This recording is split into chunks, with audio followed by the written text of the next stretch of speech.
Imagine having access to a powerful retirement savings tool that lets your wealth grow completely tax-free, yet almost everyone ignores it. Surprising, right? Well, despite its advantages, only 18% of eligible investors actually make use of Roth contributions in their workplace retirement plans. Why is this opportunity slipping through so many fingers? Let's dive deeper, because there's more to this story than meets the eye.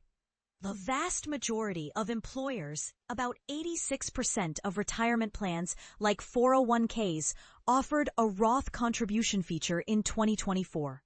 However, as revealed by Vanguard's 2025 analysis of over 1,400 company plans and nearly 5 million participants, just a small fraction, 18%, chose to take advantage of it. That's only a minor improvement from the 17% who used it in 2023. Why such slow progress? Here's a key detail most people miss. Nearly all plans ought to switch to Roth and reap its tax-free growth. Employees have to actively opt in. Many people might not even be aware of the difference or the benefits they're passing up. Certified financial planner Jordan Whitledge puts it bluntly.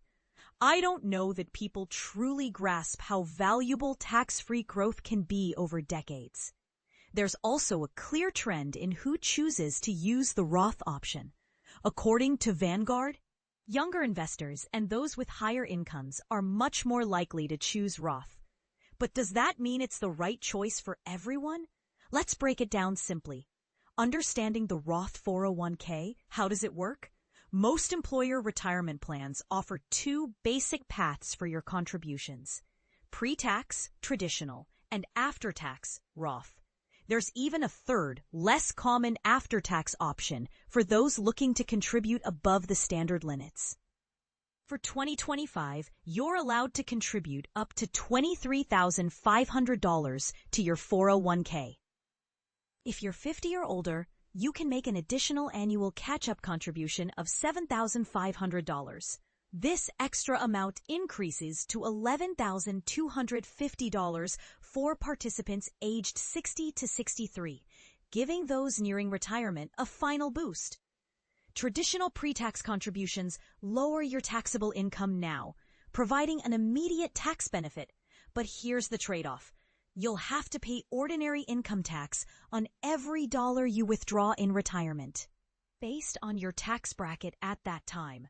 That's not all.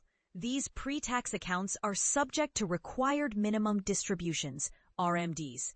If you don't take the RMD by April 1st of the year after turning 73 and each December 31st thereafter, you could face stiff IRS penalties. Roth contributions, in contrast, are made with after-tax dollars. There's no upfront tax break, but your investments can grow completely tax-free, and qualified withdrawals remain tax-free in retirement. Another big plus: Roth 401ks don't require RMDs for the original account owner, although heirs inheriting the account must follow a 10-year withdrawal rule. And this is the part most people overlook. Untangling RMDs from a large pre-tax balance in retirement can be a real headache, both for you and your heirs, especially if it bumps them into higher tax brackets during their peak earning years. Pre-tax or Roth? Which should you choose? Tax-free growth sounds amazing, but don't rush in just yet. Experts caution that your decision should fit your entire tax picture. Most financial advisors suggest a blend of traditional and Roth contributions, balancing the two based on your current and expected future tax rates. Mike Casey, a certified financial planner, explains, if you anticipate higher taxes in retirement, locking in today's lower rates through Roth contributions might be the smarter move. On the other hand, if you're currently in a high bracket and expect lower taxes later, sticking with pre-tax could serve you better. But here's where it gets controversial. Some experts argue the default toward pre-tax contributions, combined with a lack of clear education about Roth benefits, means millions are missing out on long-term tax savings. Is it fair for companies to keep Roth as an opt-in feature when it might genuinely make a difference for people's retirements? What do you think? Are employers and plan providers doing enough to educate people about Roth contributions? Do you believe Roth or traditional pre-tax contributions are the better bet for most workers today? Share your perspective below. Let's spark a real conversation.